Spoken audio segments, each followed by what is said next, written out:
Hi, I'm David Stoker, and I want to welcome you to the Better Life in Recovery #Hope Dealer Movement podcast. As a visible and vocal member of the recovery community since 2009, I'm frequently asked questions and for advice from people all the time. Some are curious, some are still using, some are in recovery, and some people just care about somebody who's currently struggling with a hurt habit or hang-up. If people in my community have those questions, I guarantee that people everywhere are looking for answers as well. We started this podcast to give you answers and support, because not only is recovery real, it is amazing. Hope you enjoy the show. Let's talk about what we're going to be discussing today. Today we're going to be talking about medication, and not just medication, but medication and recovery and how they intersect. I've been asked by several people lately to discuss this topic, so let's just jump right into it. I'm doing this topic today because I'm tired of having people that I am friends with come to me and complain about the way they're treated by their family, their friends, other people in recovery.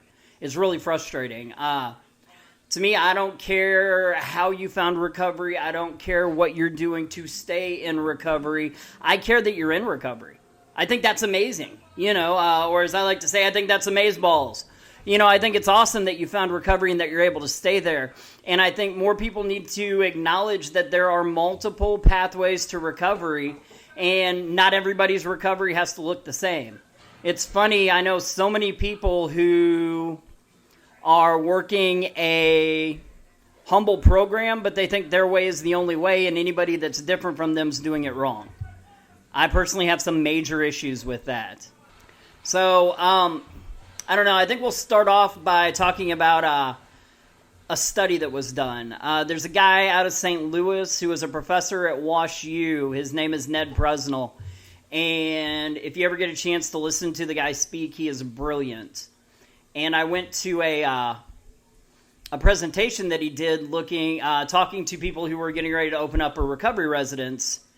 And it was on recovery and medication. And what he talked about was there is a study done that was by the Look Ahead Research Group. And what they did is they looked at lifestyle interventions on weight and cardiovascular risk factors in individuals with type 2 diabetes. So what that means basically is they had people that had just found out that they had type 2 diabetes.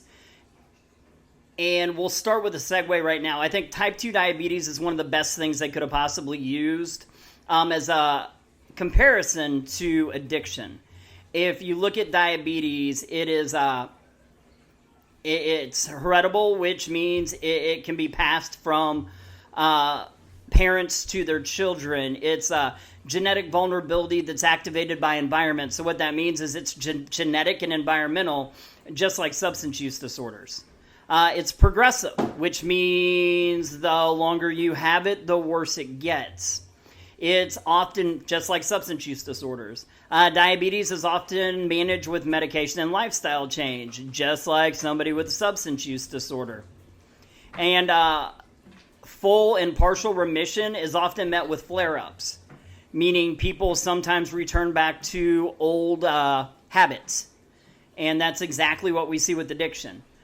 So therefore, the need for treatment and let's just say that sustained, uncomplicated remission, meaning long-term recovery without flare-ups, is the exception, not the rule. In other words, more people are going to continue needing help after that first time. So because there's so many ways that it's similar, I really liked the fact that he used the study with people who were type 2 diabetic as a comparison for people with addiction. It's another one where type 1 diabetes, juvenile diabetes, a lot of times those aren't influenced. But with type 2 diabetes, over 75% of the people that have it, it's because of sedentary lifestyles and poor eating habits. So it's because of choices. Same thing with substance use disorder. A lot of times it starts with the choice, but it evolves over time into a disease, just like diabetes does. So what they did with this study is they had a whole bunch of people, and they said, listen, we're going to give you an option. You can either take the medication. You can either go without anything, or we're going to offer you what they called an intense lifestyle intervention. Meaning you could see a coach and go to support meetings over time. And what they found was that 3% of the people in the study, once they found out they had type 2 diabetes, they were just able to stop. They didn't need anything else in their life. Somebody finally made them aware that they had this problem, and they said, you know what, I'm done. And because of that, they were able to reverse the diagnosis that they had. A lot like somebody with a substance use disorder can make lifestyle changes and add supports and a lot of other things, and no longer have a substance use disorder. Not that it goes away, but it's not active, right? I'm not trying to say that just because somebody that has type 2 diabetes starts exercising and changes their eating lifestyle and that it goes away doesn't mean that it can't come back, right? Because as we said, sustained remission without flare-ups is an exception to the rule, not the norm. In other words, most people are going to have issues after they attain remission. The exact same thing that we're going to see with substance use disorders. So 3% of the people in this study were able to stop using, were able to change their lifestyle. 7% of the people in the study were able to go to support meetings and see a lifestyle coach and see a life coach, and were able to reverse at the 4-year mark their diagnosis. So imagine you were to take the 7% of the people who the support meetings worked for in this study, sit them down and say, hey, you know what? If you find out that you have type 2 diabetes and you want to reverse that, do you need medication to manage it, or can you just go to support meetings? What do you think the 7% of the people who support meetings worked for would tell you? They're going to say, oh no, you don't need medication. Why would you have to take medication? All anybody has to do is what we did, right? It works if you work it, because obviously everything works if you work it. But, and that's the same thing with somebody in a meeting. If you talk a lot of times to somebody who's using, one of the support groups, whether it's Celebrate Recovery or one of the other 12-step groups like AA or NA, and say, do you need medication? Do you need anything else? If it's working for them, a lot of times they're going to say, no, this is all you got to do. Go to meetings, see your sponsor, work the steps. Just like for the 7% of that people in that study, they would tell you all you have to do is go to support groups and talk to your lifestyle coach. And that's all you're going to need to do. And you're going to be able to nip this thing in the bud. The problem is that between the people that stopped on their own and the people that support groups worked for, that's only 10%. What about the other 90% of the people that went on to have to take medication in order to manage their type 2 diabetes? We can't ignore those people. And that's one of the things we do whenever we use this anecdotal information that says, you know what, because it worked for me and the people I know, this is going to work for everybody, and we try to fit everybody inside of our box. I always say this, I believe there's multiple pathways to recovery. My pathway was Jesus. I don't tell everybody, all you got to do is pray and you're going to get sober and you won't have any more problems. Once I had my foxhole prayer, we'll put it that way, that was January 31st of 2009. I haven't used since I accepted Christ into my life, but I don't think that everybody, just by accepting Christ in their life, is going to be able to stop using. No more than I think everybody just has to go to Celebrate Recovery or AA and everybody's going to stop using. For the people it works for, it's amazing, but there's some people it doesn't work for.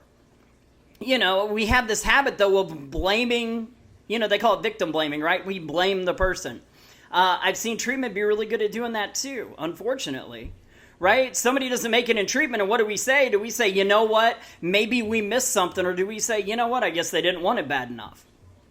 Trust me, I went to multiple treatments. I have seen people go to multiple treatments, come out of treatment, put a needle in their arm the day after they got out of treatment, crying while they're shooting up.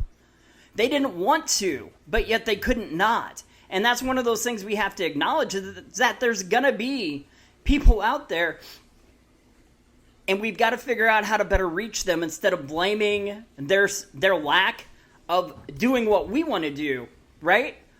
Because ultimately, they may have different goals. It's another reason why I like harm reduction. And here we're not even talking about harm reduction. We are talking about somebody with a disease, right? It's a chronic, progressive brain disease. In fact, we could go beyond that and say that it is a chronic, progressive disease of the brain that has flare-ups that occur. Other people call them recurrences. Some people call them relapses. But I don't know, it's really frustrating sometimes to see somebody who has had multiple revivals with Narcan, somebody who's been dead multiple times, who now is 3 weeks sober, who now is 6 months sober, who is now 2 years sober, and they are sober while using medication, and people are like, well, you're not really in recovery because you're taking your medication. That blows my mind. And I understand it because I was an abstinence-only guy. I remember when, at the time, I was a therapist working with treatment court. And I remember when the judge said, hey, we're going to have to start letting people who are prescribed medication into our courts. And I'm like, that's the stupidest thing I've ever heard of. Why would we give somebody a drug to get them off a drug? So I left court that day, mad, and I went to one of my mentors' houses. The guy had a few years longer in recovery than I did. And I'm talking to him, and I'm like, man, stupidest thing I've ever heard in my life. They expect us to give people a drug so that they'll stop taking a drug. Everybody needs to get clean the same way we did. And he said, what do you mean we did, Stoker? And I said, well, everybody just needs to stop using the way we did. And he said, buddy, I've been prescribed methadone from day one. I was like, what? And he said, yeah, I've been prescribed methadone. And I'm like, why don't I know that? And he says, because of that attitude right there. He said, I remember the first time that I went to a meeting and I talked about being on methadone and everybody in the meeting told me I wasn't clean. He said, and you know what? I haven't said a word about it since. At the time, he had, I think I probably had 6 years back then. 5 or 6 years, and he had like 8 years at the time because he had a couple more years than I did. He was just under the CEO at the company he worked for. He had been married. He got married about a year after he got sober. He had 2 kids by this time. And now, if you go talk to him, he still is prescribed methadone. It's been 12 years, 13 years. He's been married now for, let's say it's 12 years. He's been married for 11 years. He's had 2 kids. One of them was born when he was 2 years sober. So he's got 2 kids. He's been a t-ball coach. He's coached their peewee football games. And he has an amazing life. He's able to pay his bills. But I remember 4 years ago talking to him and being like, but dude, when are you going to stop taking your medication? And he said, are you on any medication? And I said, yeah, my doctor has me taking medication because my cholesterol is high. And he said, is your cholesterol still high? And I said, no, my doctor said that the medicine's doing what it needs to do. I said, okay, I get it, right? Imagine that you have constantly struggled with heroin as a drug of choice.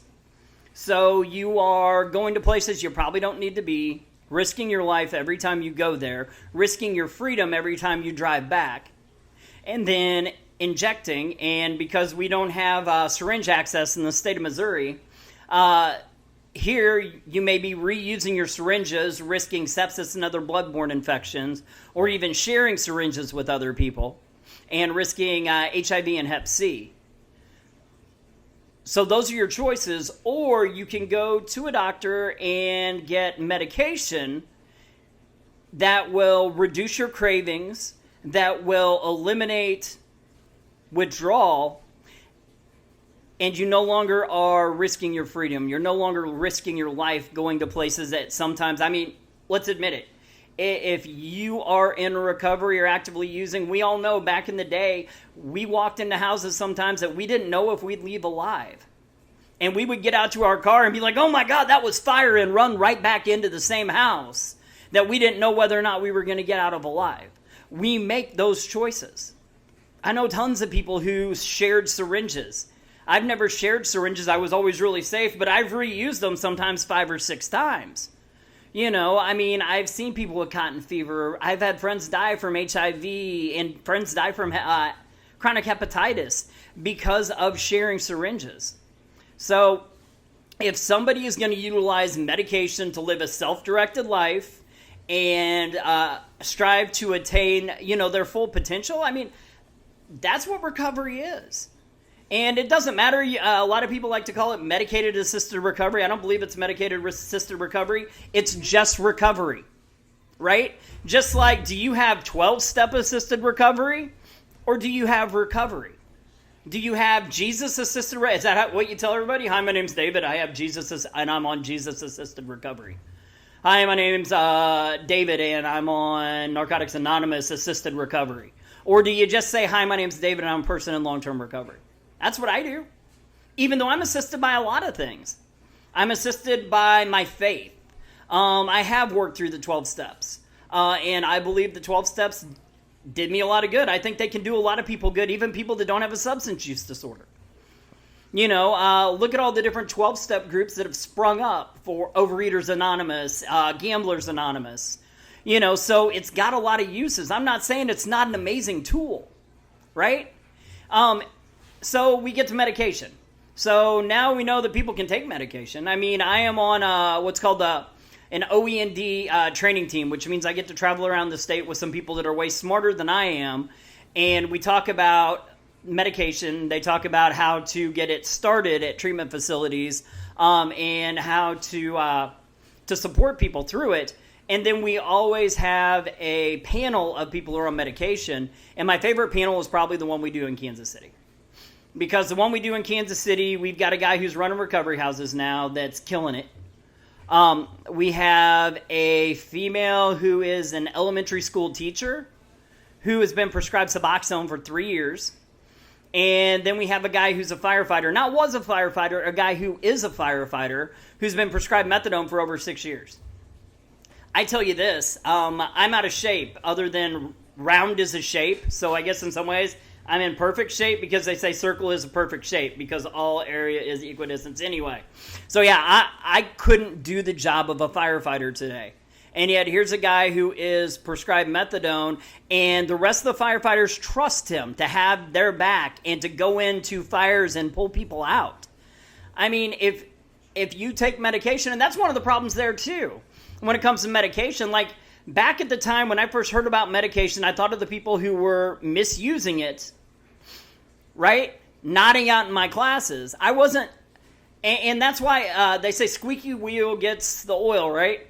When somebody's taking their medication the way they're supposed to, they don't walk up and say, hi, guess what I'm on, and tell you all the different medications that they're prescribed by their doctor. Why would they ever have that conversation? Because they just look like everybody else. So there's probably a lot of people a lot of people you're friends with, maybe even family members that are prescribed medication, and for some weird reason, you're going to talk bad about other people on medication and how horrible they are and how they're not really clean and how they're not really in recovery, and those people can be sitting in the same room with you that are taking medication that just haven't told you. What do you think that does to them? I don't know about you. I'm here to support people. I'm here to show people love. I'm here to let people know that recovery is awesome. And in recovery, you know what? I don't want people to judge me for the person I used to be. I want people to build me up, and I want to deal hope to you. How can I be a hope dealer if I'm slamming your recovery pathway? I can't.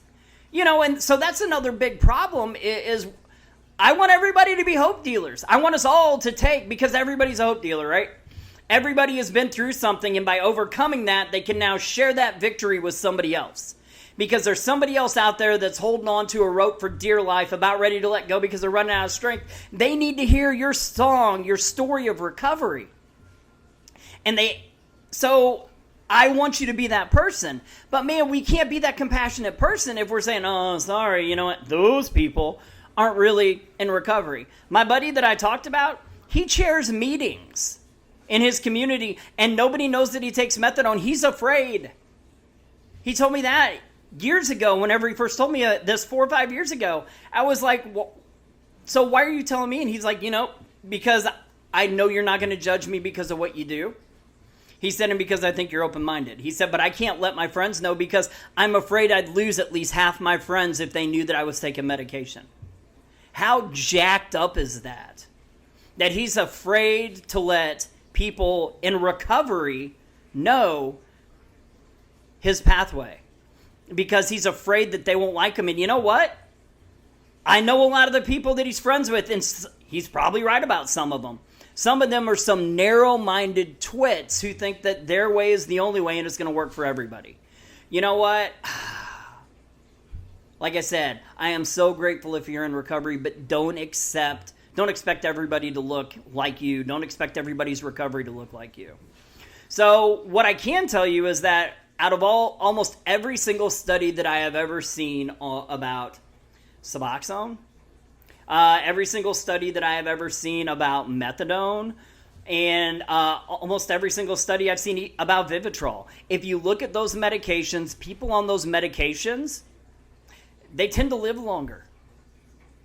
They have a higher life expectancy than somebody with an opioid use disorder who is not given access to those medications. And I say this all the time, dead people never find recovery. So if you truly care about somebody, if you truly want somebody to go on and live that amazing life, how can you reject what's helping them do it?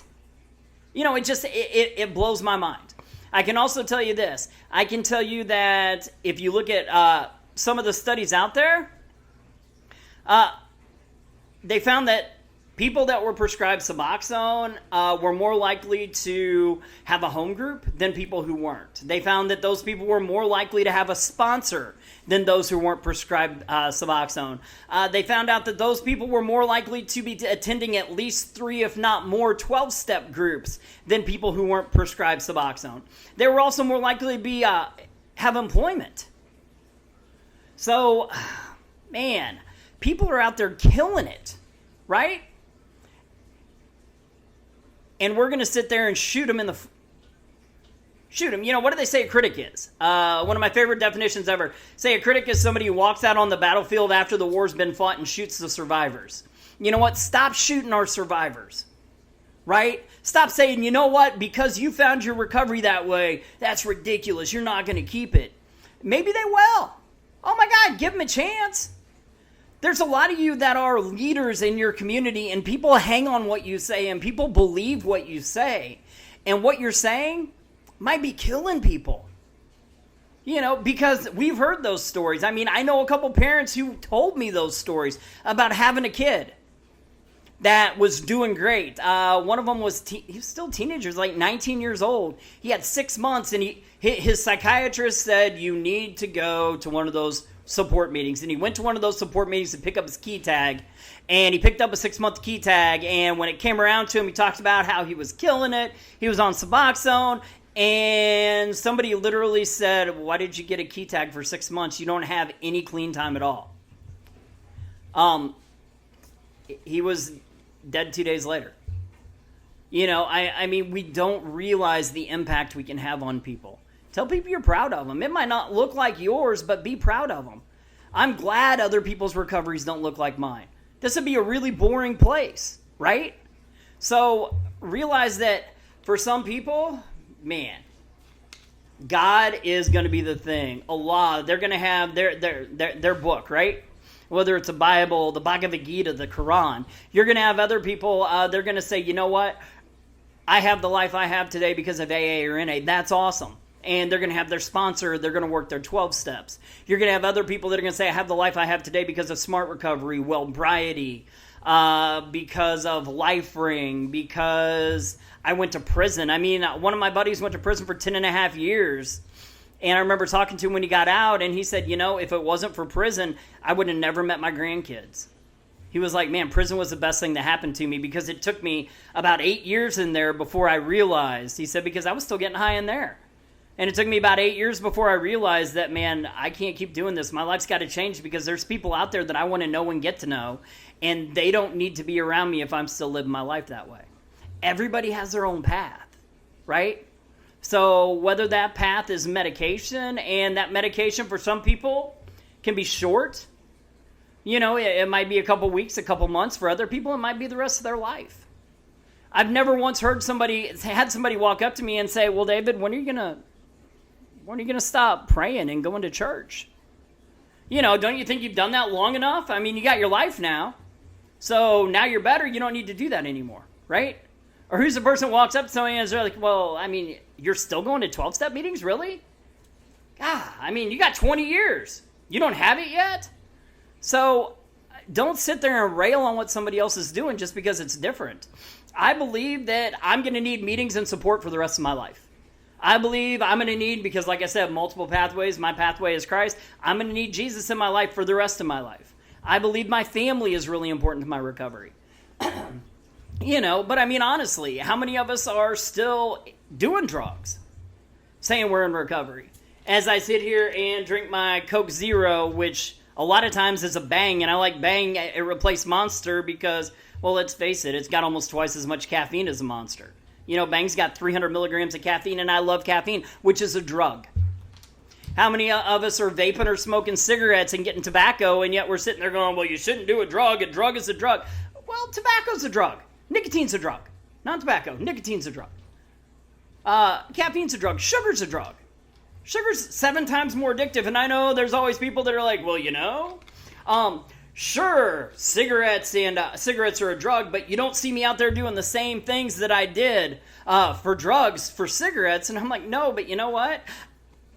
I'm worried about your life. I want you to be around to share your hope, strength, and experience with other people. And I guarantee you, if you look at statistics for people who are dying right now, compare Suboxone, Methadone, and Vivitrol to lung cancer. To the effects of smoking. Smoking kills more people than all other drugs combined, right? And yet we're still doing it. Look at sugar with the obesity rates right now. I mean, those are drugs too, but you know what? We still imbibe. It's like we pick and choose which is the right drug. Okay, if somebody is going to a doctor and getting a prescription and taking something as prescribed and living a good life and working a full-time job and being a good parent, then God bless you. Man, you're amazing. You blow me away. And people should be coming up and telling you that you were killing it every single day. And if they're not, I want to tell you, there it is, you're killing it. You're being amazing. I am so proud of you. I love you for what you're doing. Please keep doing it. If you're going to meetings and that's how you're keeping your recovery, you know what? Keep talking to your sponsor. Keep working your steps. Keep going to meetings. I'm so proud of you. You're killing it. You're doing an amazing job. Right? Whatever your pathway is, thank you for finding it. Now go out and let other people know how great it is for you. Let other people know, hey, this can help you. But don't be afraid to talk about the other pathways out there too. Don't expect everybody to have to take the same pathway as you. In closing, I just want to thank you for listening to the podcast.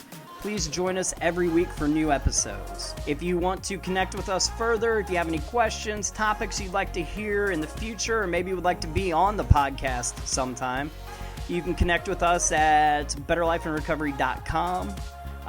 There's a Better Life and Recovery page on Facebook, or you can, we're on Twitter, BLIR_NPO.